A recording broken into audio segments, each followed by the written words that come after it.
Welcome to today's tutorial. So in this tutorial we're going to be solving finding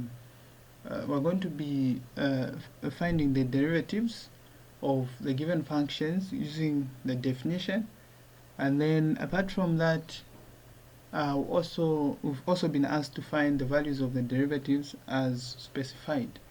Alright, so if you have not yet subscribed to the channel, make sure that you do so by clicking the subscription button, and don't forget to click the notification button so that you get notified about every video that I'm going to be posting. Okay, so let's quickly begin. So the question says use the definition,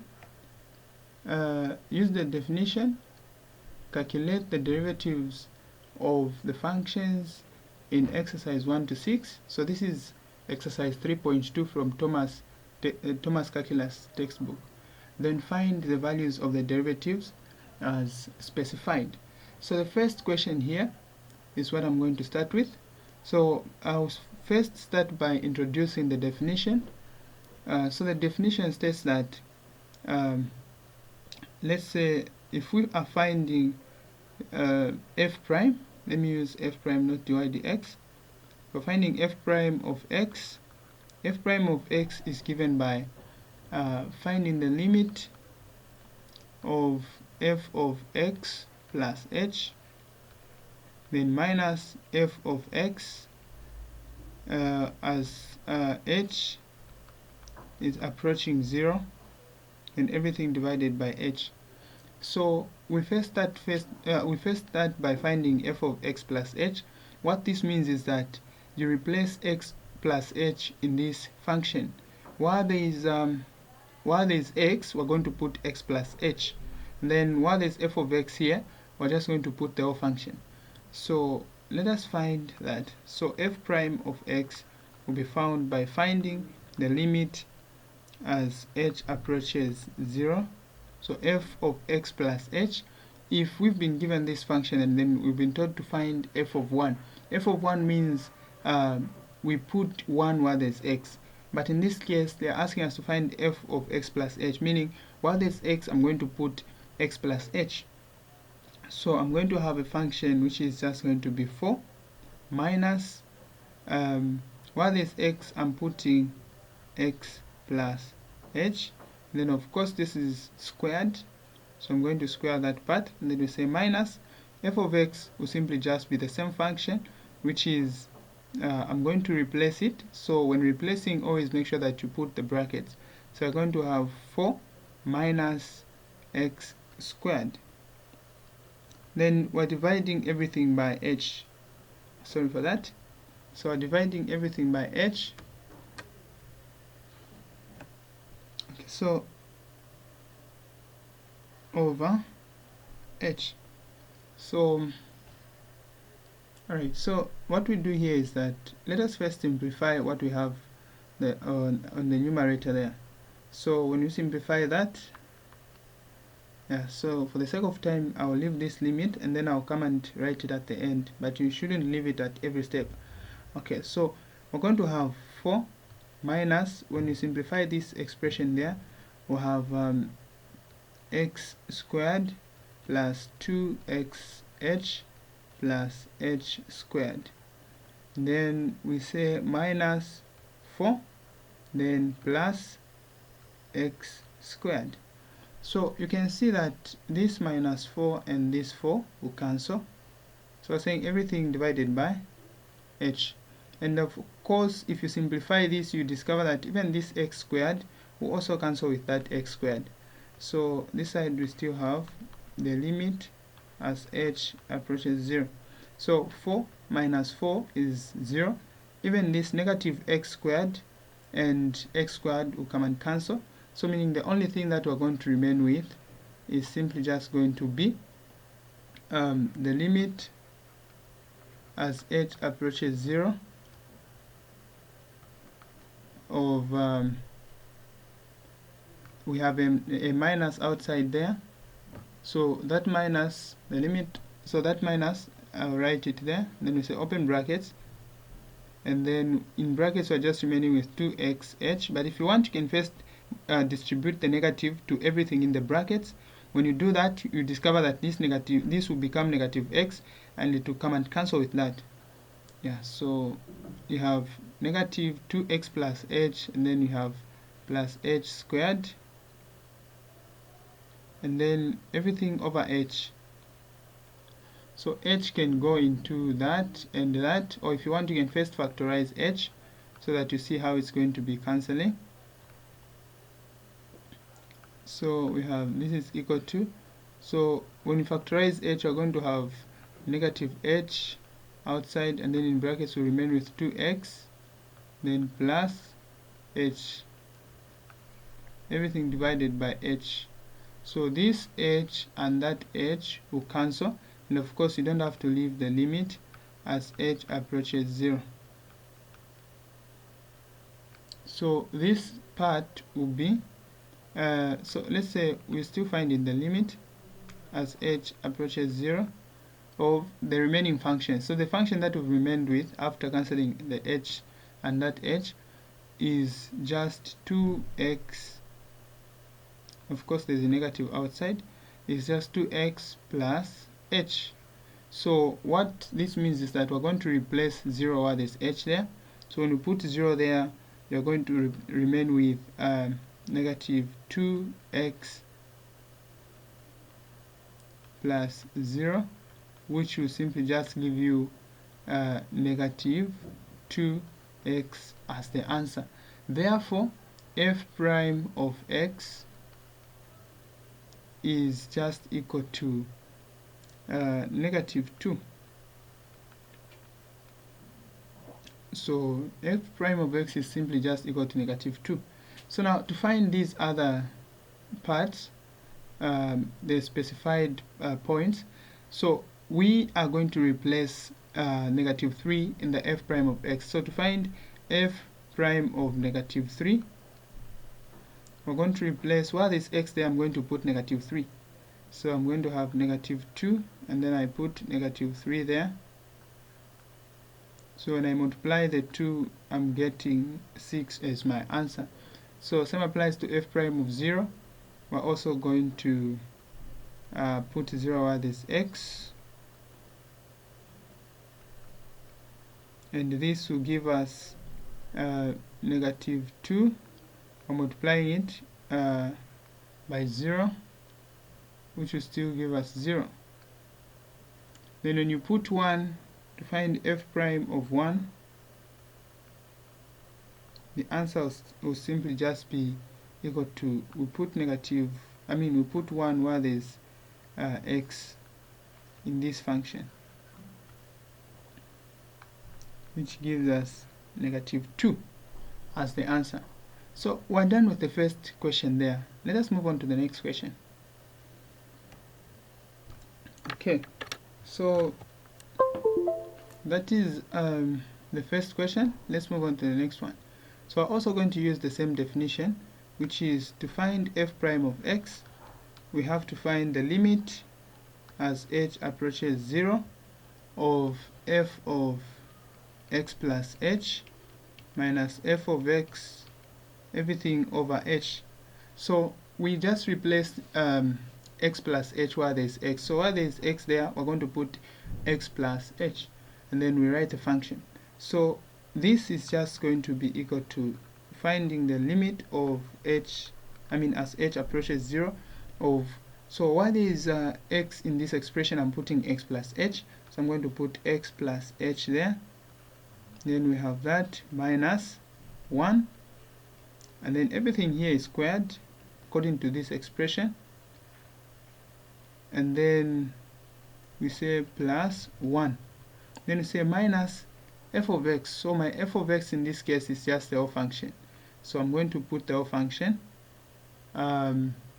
This f of x in this case, in this question, is L function. So we're putting x minus 1 there. Then we say squared plus 1.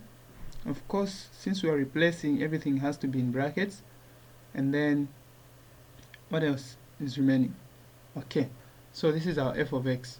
And then we divide everything by h. So we have the limit of that So when we square this part, what are we going to have? So when you square this part, we're going to have something like this will be a bit longer. When you simplifying this is a bit long. Yeah, so I don't know how I'm going to make it easy so that you can see what I'm doing. Okay, so we're going. Okay, let me just do it quickly.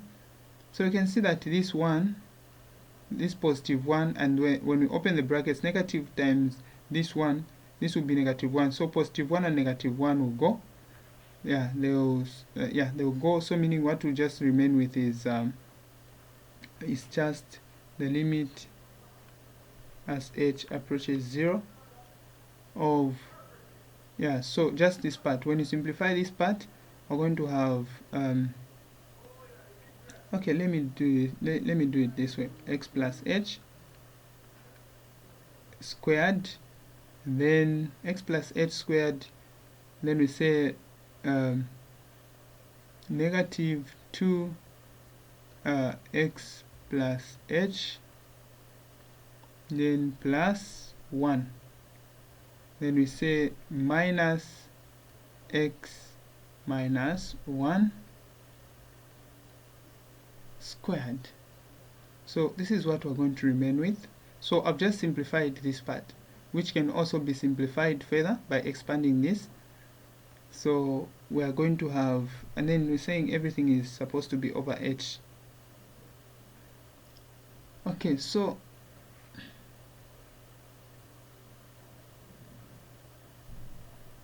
we say the limit as h is approaching 0. So we expand this part as well. We expand this part. So when you expand that part, we're going to have x squared plus 2 xh minus, plus h squared, and then we say minus 2x. When we simplify this part, negative 2 times x, we get negative 2x, and negative 2 times h, we get negative 2h.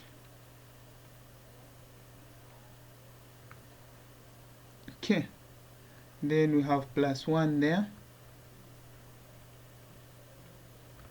and then after simplifying this expression here, this whole part, we'll get something like so we have this minus there. I'm writing this minus, then we open the brackets. So in brackets we're going to have x squared, negative 2x, and positive 1. So we have x squared, negative 2x, and positive 1. This is what we're going to have in brackets. Then we're saying everything is divided by h. So we find the limit as h approaches 0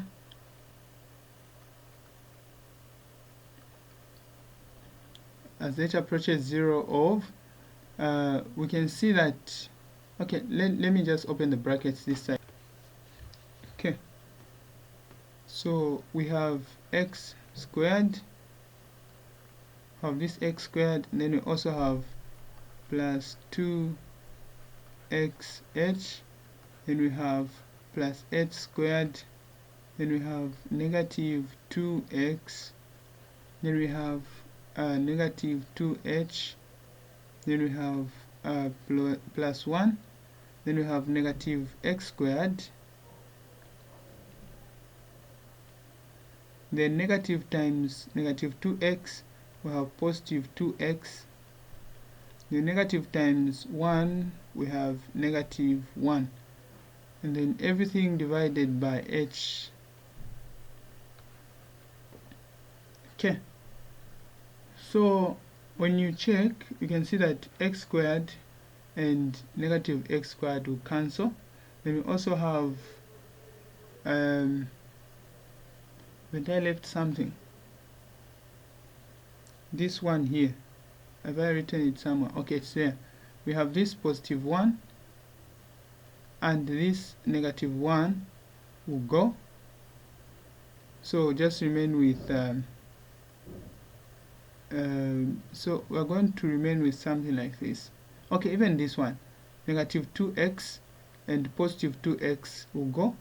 So what we're just going to remain with is the limit as h approaches 0 of 2xh then plus h squared then minus 2h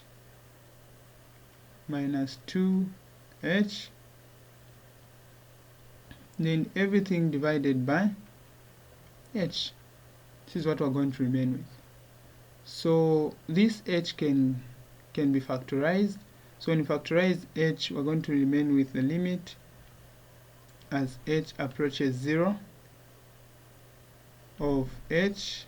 So in brackets we're going to remain with 2x plus h minus 2.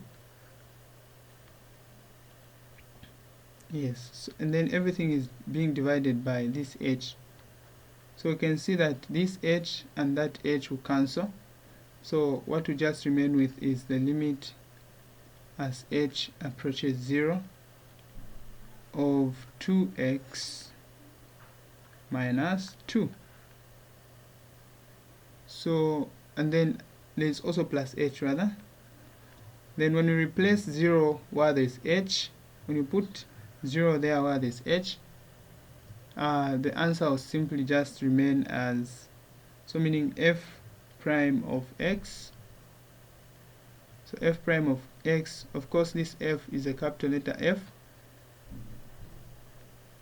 So this f prime of x will simply just be equal to 2x minus 2. This is the answer. So I found f prime of x. Now it's our duty to find f prime of negative 1, f prime of 0, and f prime of 2. So this is just found by replacing the given values where there's x. So when we put negative 1 where there's x, so we're going to have, we put negative 1 where there's x. So we say f prime, I don't know why it has stopped writing. So f prime of negative 1 is simply just going to be equal to, so where there's x, I'm going to put negative 1. And then say minus 2. So negative 2 minus 2, the answer is simply just negative 4. So for this one, you just put where there's x, you put 0 in this expression. So when you put 0 in this expression where there's x, you discover that the answer will just be negative 2 for f prime of 0. Then for f prime of 2, you just put 2 where there's x there, which will just be 4 minus 2, and the answer will simply just give you 2. Yeah. So that is how simple it is to use the definition to find the first derivative, and to also replace in the specified values there. Okay, let me just solve one more on the remaining ones, and then the rest will be left for you to solve as well, because if I solve everything, it means that you will not have what to use to practice. So I'll just solve one more question from this, and then you do the remaining ones. Okay, so for this one, the solution, which is, let me just give you the solutions. For this one is g prime of t is supposed to give you negative 2 over t to the power 3. So after finding the whole solution using the definition, which is the first principle, you can, the answer that you're supposed to find is this one for this question. Then this one is straightforward, you can do it. And then for this one, okay, let me do this one, because I know that when I cover this one, it means that I've also covered this one indirectly. So I'm going to cover this one. Okay. So let me begin. So the first principle is simply just, okay, let me write it. So in terms of, we're using P. So we're finding P prime of theta. Okay, so saying, okay, let me just start from here. So finding p prime. Okay, so we're finding p prime of theta. So p prime of theta will be given by p of theta plus h. So we have theta in this case, not x. So we say theta plus h minus p of theta, then everything over h. Of course, I've forgotten something here, which is the limit as theta approaches 0. Yeah, so you can write it properly. It's limit as theta approaches 0, then there's the equal sign supposed to be there. Okay, so we just find p of theta plus h using this expression there. So we're going to have, first let me write this, the limit as theta approaches, of course here, oh, not theta, rather this one is supposed to be h, as h approaches 0. So even here we're supposed to write h. Okay, so as h, the limit as h approaches 0 of, so p of theta plus h, we just replace theta plus h where there's theta there. So we're going to say the square root of 3 theta plus h, then we say minus the root of 3 theta, because that's our p of theta, then everything divided by h. So the limit, this will now be equal to the limit as h approaches 0 of, we simplify this can be simplified, this will be 3 theta plus 3h minus the root of 3 theta, everything over h. So what we do when we have such an expression, we find the conjugate of the numerator, and then we multiply it also to the denominator. So this is what we're going to do. Let me just demarcate. So we have the limit, so this is, we say this is equal to the limit as h approaches 0 of, so this one, we can't just replace 0 direct where there's h. First, let us simplify the expression. So I'm going to introduce the conjugate of the numerator. So we have 3 theta plus 3h. So 3 theta plus 3h minus the root of 3 theta, then everything over h. Then we say times, we have 3 theta plus 3h. Of course, since this is a conjugate, I'm writing this side. Instead of writing a minus there, I'm going to put a plus. The root of 3 theta. Then everything over the root of 3 theta plus h. I mean plus 3h. Then we say plus the root of 3 theta. So the expression there will now be the limit as h approaches 0. When you multiply this and that, this is just the same as the difference of two squares. We have something like this part squared. So we have 3 theta plus 3h squared, then minus the root of 3 theta squared. Then the denominator there will simply just be h, open brackets. Then we have the root of 3 theta plus 3h plus the root of 3 theta.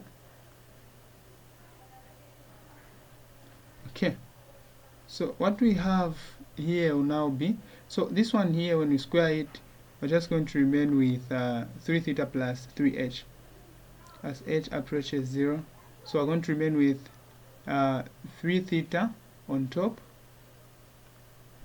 plus 3h, then we say minus, even this, when we square this part, we're just going to remain with 3 theta.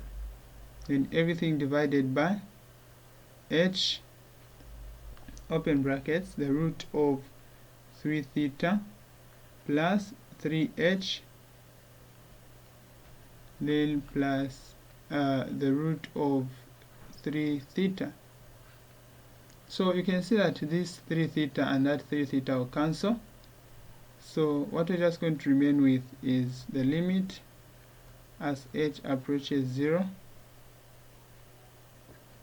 of 3h as the numerator, and the denominator will be h, open brackets, the root of 3 theta plus 3h, then we say plus the root of 3 theta.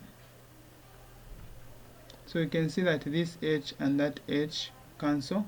So what we're just going to remain with is simply just 3 over this root down there. So we have the limit as h approaches 0 of 3 and everything divided by the root of 3 theta plus 3h, then we say plus the root of 3 theta.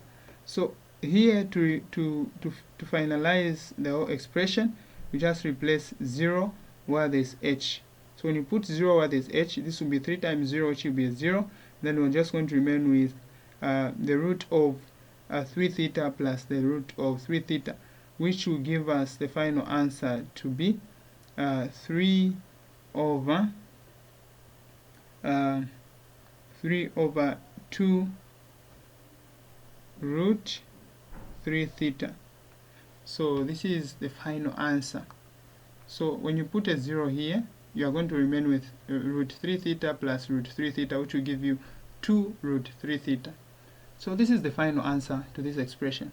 So what is just remaining is replacing 1 where there is a theta, and then you get your answer to be 3. Let me just write them here. So when you find, so this is your p, so this expression here is your p prime of theta. So your p prime of theta is simply just equal to 3 over 2 root 3 theta. This is what you're going to have, 3 over 2 root 3 theta. So to find p prime of 1, so to find p prime of 1, the answer is just found by replacing 1 where there's theta there. Hence you have 3 over 2 root 3 as your answer. You have 3 over 2, okay, 2, and then root 3 there. So this becomes your answer for the first part. The second part, you just replace 3 while there's 3 theta.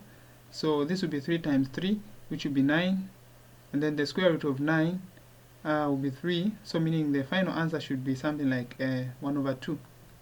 1 over 2 for this second part. The third part, you replace 2 over 3 while there's theta, which will give you 3 over 2 root 2 as your answer. Alright, so I think you can do that. It's not difficult to do. Alright, so